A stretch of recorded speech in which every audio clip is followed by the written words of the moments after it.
Hi, this is Lloyd from AE Scripts, and I'm here to tell you flashback fans about a neat little trick that you can do to get a much better composite when keying footage over a background using the exciting new tool Spill Slayer.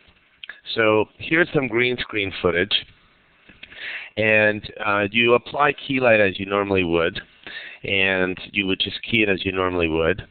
But instead of setting it to final result, you put it on intermediate result. And the difference between intermediate result and final result is final result applies spill suppression, but I don't know if you can tell from the edges there, key light and Primat don't actually do the best job with spill suppression. This is why you want to use Spill Slayer. You can watch the demos on Spill Slayer on how to do proper spill suppression, but I'm just going to focus on one little part of Spill Slayer that I find very exciting. So after you've done your keying, you select your color and you adjust your screen mat. I'm not going to bore you with all those details. And you set it to intermediate results so that you can still see this green spill.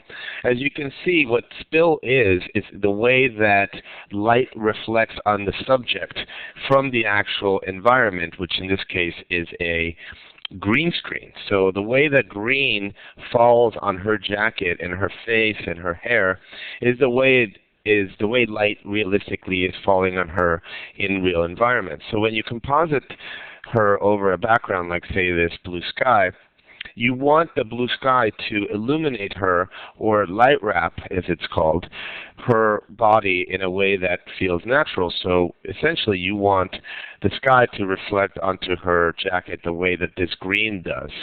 And this is where Spill Slayer can come and help you out. So we'll go ahead and apply Spill Slayer. And by default, it's just going to remove the spill.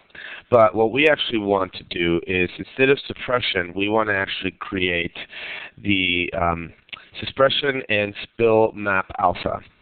And as you can see, if I solo this now, that we're going to switch this to an alpha channel. You can see that we've basically gotten a mat for the spill. And this mat is going to be really helpful for creating a very realistic light wrap. So we can also go ahead and put a, let's see, levels effect so that we can adjust the levels. You switch this to alpha, and you can, adjust this mat as you find necessary. Once you've done this, you go ahead and I'm going to go ahead and turn off this layer here. So you go ahead and take a look at this map. Now we take this blue sky, which is the background, and we're just going to go ahead and double duplicate it and move it up top here. And we're going to track mat the alpha from the blue sky onto that mat. So if we solo the sky now, you're going to see that we have this blue sky on the areas of her jacket where the spill was. Now, of course, you're going to probably want to blur it a little bit, so just go ahead and blur that a little bit. Because obviously her jacket would diffuse. It's not a mirrored surface, right? So you want it to be blurred. And once we've done that, you obviously don't see anything. We need to just bring her back here on the background. And you can see now that her jacket is very realistically integrated. So I'm going to just turn off the sky so you can see how it really hits her face and her jacket in a very, very realistic manner. This is a really, really nice compositing job that's done really quickly and easily. Light wraps usually are evenly applied all over, and that's not a realistic way to do it. I'm just going to switch over here and show you a more extreme example of this.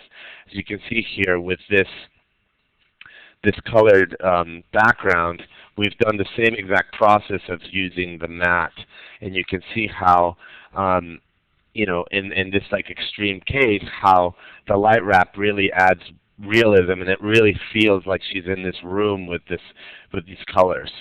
So that's how you can use Spill Slayer to create a very realistic composite by making a very accurate light wrap on your subject. Hope you find this tip helpful.